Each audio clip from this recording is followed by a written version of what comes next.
What is up, my ducks and drakes? Welcome to the Crawdad Lake. It is me, Video Person 102, and as we all know, May 1st, the new Sides came out, and let's just say that the fandom was all over the place. Now, there will be spoilers discussed in this video. The video name is in the title, so I'd hope that you just assume that there's spoilers. I don't know. Why would you watch a video discussing the episode if you haven't watched it yet? I'd recommend going and watching that. And I also did a reaction video to the Sides episode, so you could go click the link right here in the iCard if you want to see that. And another thing I want to mention is that, I don't have a script for this. I don't have any notes or anything. I'm going purely off of what I remember from the episode. So if anything's not 100% accurate, assume it's because I only watched the episode 3 times and only watched 6 reaction videos. So in total, I only watched the episode just around 9 times. So that's probably why I'm not getting anything right. It takes me at least a million tries to get what the episode's talking about. So I'm going to start from the beginning, and holy heck, there's a song. Before I even hit anything with the beginning scene or anything, I just need to point out that there's a song and everything in that song. Because, we just had Forbidden Fruit. If you think back to Sides, we only have a couple songs sprinkled in here and there. There is A New Year of Lying. There is Rap Battle between Logan and Princey. Is there anything after? I know Crofter's the Musical, Forbidden Fruit, and in the Incomplete Song. For having 30 episodes, 29? 30? It's 29 because Forbidden Fruit was 28. So after having 29 episodes, there's not a lot of songs, knowing that Thomas is sing-songy. It doesn't seem like a lot. But one thing is for sure is that he doesn't post song videos back-to-back. I see the crawdads back-to-back. Yeehaw. I need to stop. I need to stop lifing for 2 seconds. Anyway, we usually don't get 2 songs back-to-back. And then this song just has... One thing I don't like about the new episode is how it takes 10 minutes establishing what they said in the last video and, reviewing. And it's if you haven't watched SVS, the original, then why are you even watching this? To be honest, you need that courtroom episode to understand what's going on. Not completely, but there are things that you need to pick up what's going on in there, somewhat. I also like how they're we should have gone to the callback, but no, because Deceit wanted it, that slimy snake boyo. He shouldn't. So now after this, I think it's right to focus on one character at a time, because it'll be weird just focusing on plot points. So we're going to start with Patton. Baby boyo Patton needs a freaking hug. Give him a freaking hug. He is over here trying his best. Of course, his best isn't always the best, but he's trying his best. And that's literally all you could expect out of someone. He's trying so hard to the fact where he thinks of himself as a monster for not doing good. Or something. That episode's really hard to grasp on. I watched it, like I said, 9 times, and I still don't know what's going on with Patton, and I like to think that whole turning into a giant frog thing was an emotional overload, but then he isn't so frazzled enough as a frog for that to be relevant. I know that video game sequence of him as a giant frog may reflect what went on in the Steven Universe Future finale. That whole, like I said, breaking point and stress. And knowing Thomas, he probably did use that as inspiration. Because he's the massive Steven Universe fan. A massive Steven Universe fan. So, with Patton, one thing I do want to point out is, when he went into that big frog mode, literally, he was making puns the whole time, and he was, dying inside, but he still managed to make puns. That's 10 out of 10 right there. His name was Lily Patton. Lily Patton. Get it? Lily pad? But it's Lily Patton because he's a frog. I found that interesting. With Patton, I also want to point out his inventory. Now, I don't have it pulled out right now, but I do remember some key points. In his inventory, he had a candle, some tuna, and a racket, which which was for pattern cake, the wax, the racket, and the tuna. They also had a eye mask, which I'm guessing is for pattern cake, like the goggles. There was 2 cookies, and it had the number 2 in the corner, which is cookie and 2, because I deserve 2 cookies today. Yeah! And out of all of this, it kind of makes me wonder, why was Lee and Mary Lee in Patton's little inventory of references over the episodes? Like, he had his blue shirt and, like, jacket. There was the puppy from the nostalgia episode. Like, all the good Patton Boyle references was in that thing. The only reference they were missing was... what are they called? Butterfingers. I was about to say crispity, crunchity, peanut buttery. I'm kind of stupid like that. But, like, why was Lee and Mary Lee in Patton's personal inventory? Well, I think it's because in that episode and in the courtroom episode, Patton found they found those 2 friends specifically as a treasure, as a part of him, or something like that. I can't think right now. I really think I could think. We're in quarantine. I haven't seen real people in like 2 months. You really think I could think? You really think I could think the thoughts? Yeah, no. Anyway, I kind of want to move on to... I'm saving Roman for last because he's the one I want to talk the most about. We're going to Deceit. Which, once again, spoiler warning, like anything in this video already hasn't. I want to get right to his name. With Janice. Now, if you watched my review, which will once again... my react, which is once again in the corner. At first, I didn't actually bring this up, but I said it was weird. I thought that Janice... in the sense that C was using it, was a girl name, and that's why he was hiding it, and he was so, like, to present it. Like, once again, Virgil, anxious, his name was weird, didn't want to really say it. I think that was the same with Deceit, because Janice was a girl name, and the fact that he was given a girl name was, like, weird to him, and, like, dishonest, and female and male, or something like that. Nope, it's spelled Janus. Janice, like Remus, but Janice. Like Jan-us, not Janice. Like, kind of like that. Apparently, I don't know how words work. I didn't even know that Janice as a masculine name existed, which I found really interesting. Is my camera working? Okay, it froze up on me for a second. Okay, I'm gonna get going. And if you also watched my reaction video for the first time, like, I knew that this was Deceit's acceptance arc. Now, let me just clarify. None of the sides could have a redemption arc. If you're saying, oh, this was Deceit's redemption arc, or accepting anxiety was Virgil's redemption arc, get that out of your head. Oh, I'm not holding up the middle fingers. My index, just want to clarify. I don't want to offend anyone. Anyway, that was not a redemption arc. Redemption is redeeming someone. We do not have to redeem a side, but we do have to accept them. Which is why they're called acceptance arcs and not redemption arcs. If you know what I'm saying. You know? You know what I'm saying? Boo boo. Boo. Boo. I don't know what I'm doing anymore. With Janice, I also want to bring up how he grabbed Thomas and pulled Thomas to his side and he was okay with it. Like in the boss battle with Patton was here, Roman and Thomas, and then Deceit was like, wah, Logan to Deceit, wah, Jekyll and Hyde, all that good old shiz. And he's like, no, Patton is misleading you or something like that. I can't remember the dialogue, I was too busy crying. Grabbed him over to the side, and Thomas, instead of running back to Patton and Roman, stayed behind Deceit. Not even next to him, not in front of him, behind Deceit as a shield or as, like, someone who's defending him. And it's amazing.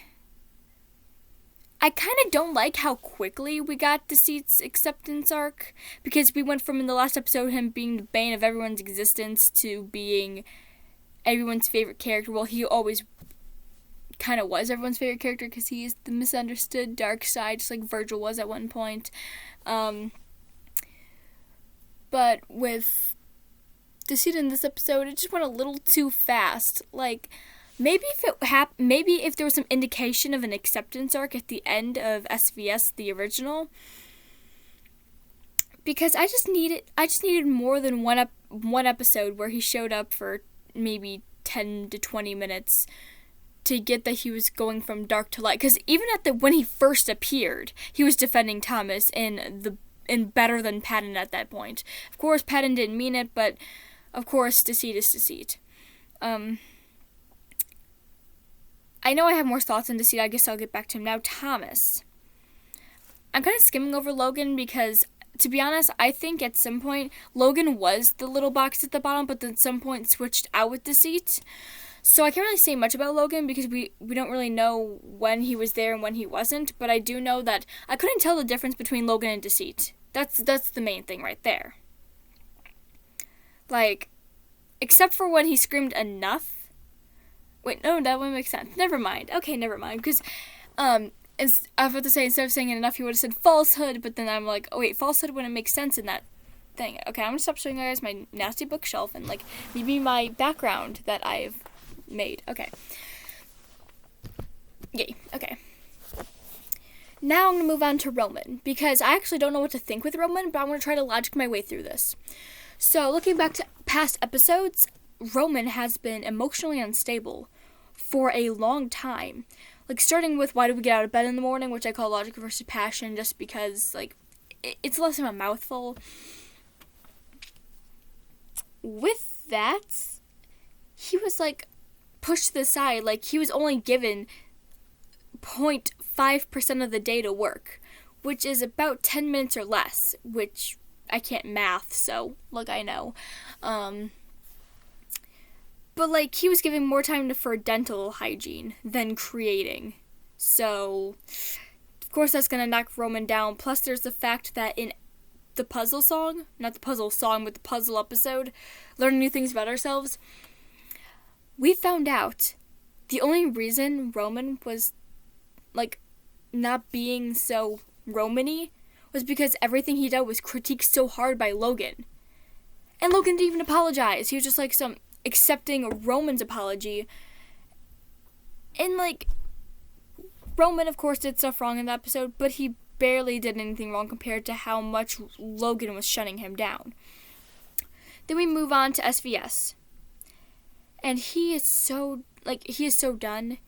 And he needs love so much and compliments so much. Like, I'm not saying that's a bad thing, which it kind of is, but he's creativity, he's ego. He kind of needs those to work well with Thomas.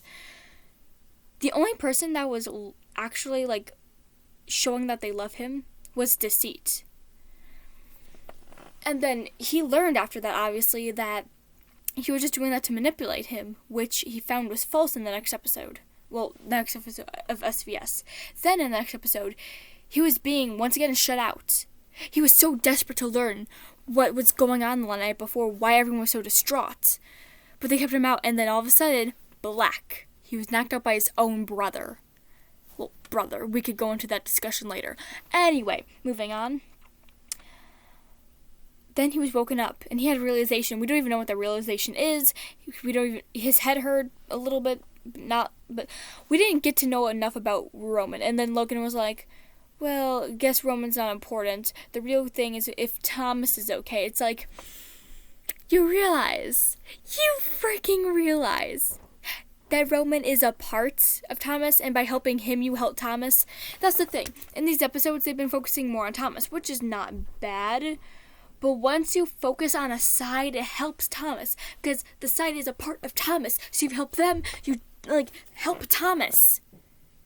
So if a side feels like they're not listened to, don't, like, go off to Thomas. Focus on them, which will inevitably help Thomas. Anyway, enough of that. Going back to Roman. In this episode, he knew the whole time he wanted to go to the callback, but he doesn't want to admit that to Patton because he wants to be on the quote-unquote good side. And of course he fights for different things the whole time, not knowing what to do. And then he even says he's not the morally good person, and he states his claims, and I get it, like, maybe not the best things, but, like, still. Then at the end of the episode, here's where people say that Roman's the villain. At the end of the episode, still saying that Deceit was evil and stuff. Now, here's what I think. It wasn't exactly him, if that makes sense. Not like another him or like Remus or like another part of him talking. Just think. Okay, so imagine this, guys. you're in a group of friends and they keep putting you off. And you guys, but one thing you always talk about is how much you hate this girl at school named Jasmine. And like you and your friend group hate Jasmine so much. But then one day, wait, hold on. I need to finish. I can't think the thoughts. I need to think the thoughts to put into the words. Anyway, so you all hate this Jasmine girl. And you're all just standing there like, oh, all she does is talk to teachers and the teachers suck up to her and stuff, all that. But then one day, you sit down at the lunch table and Jasmine's there sitting with you guys. And you're the only one not okay with it. After months and months of agreeing and explaining why this Jasmine girl is not very good and one of the worst people to be around, everyone is all of a sudden okay with this person and their morals. And you're the only one that's still on what you guys have thought for the last, 2 years. Now, of course, I can't really say that Princey's the only one right now, because right now we don't have Virgil at all, or his point of view, or his thoughts, which I'm pretty sure he's not okay with Deceit being accepted into the group, because we don't even know what he did to Virgil at this point, or why he came to the light sides. Of course, there's speculation of, like, abuse and stuff, but there's no, like, direct answer. Now, going back with what I was doing, that's exactly what happened with Roman, the whole Jasmine scenario. He was taught growing up that we need to not be selfish. Don't take things for yourself. Give to the world. Be kind to others. Be an altruist. Do everything to make other people happy. And then he was also trained growing up that lying is wrong. Deceit is bad. Deceit's evil. Deceit's the bad guy. Just like Virgil was. Not going to get into that discussion right now, but basically he was trained to think deceit's evil. Deceit's bad. Deceit's everything they don't want to be. But yet, Thomas and Patton accept him. And between him being shunned out of the group, him being ignored, him not getting the support he needed, and then everyone agreeing with something that they have been taught for years on end has been wrong. He, like you said at the end of the end, and like you've seen at the end of the episode, he just goes off. Deceit talks about how you shouldn't hold off mental health until it becomes an emergency. That's exactly what Roman did, which them accepting someone who he has thought for so many years as evil into the group, that's what finally made him snap after a year of being ignored. Ever since, why do we get out of the bed in the morning? Which it's been 2 years, actually, because last year, it was basically the new episode of DeWitt a year ago. So, 2 years. He was finally driven off the edge. Which, of course, we could blame Roman for not taking care of it better, or not taking care of it sooner, or lashing out for no reason. Which, in the instance, maybe there was no reason. But there was a tiny conflict which finally pushed him off the edge. Just like I'm comparing this to Steven Universe Future. It was this very small inconvenience. Well, it wasn't small. I'm stupid.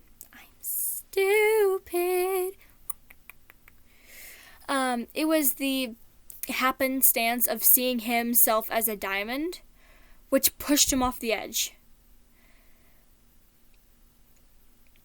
We know. That happened and then he went back. I haven't watched Steven Universe Future in a hot second, so I'm sorry. It was him finally being pushed over by the edge by the smallest thing before he confessed everything to his family. That made him turn into this giant monster. That's exactly what happened with Roman. He wasn't taken care of like Steven. He was ignored. Well, not ignored, but he wasn't accepting the help like Steven. And then he turned into what he was. Maybe it wasn't a big monster like what happened to him or Patton. But he just couldn't think. He couldn't act. Everyone was against him. Everyone wasn't for him. Everyone just went against what they have thought was good for years. So when Patton said, "It's okay, we love you," he genuinely couldn't believe it. He genuinely could not believe what Patton was telling him. And so he sunked out. Now, I don't know what to think of Roman. He went from being my favorite character to being someone I don't even know how to think about because of this episode. Same with Deceit and Patton. Just those three. I don't know what to think about since this episode. Which I think is why I converted to Virgil as my favorite Virgil and Remus as my favorite characters for now, because they could have been playing Just Dance together during the happenstance of this episode. Now, I do think that there's a good reason why Virgil didn't show up in this episode, which I'm going to share my theory now, because I can't make this theory into a whole ass episode, because I don't have enough evidence to support this, at all. But just think.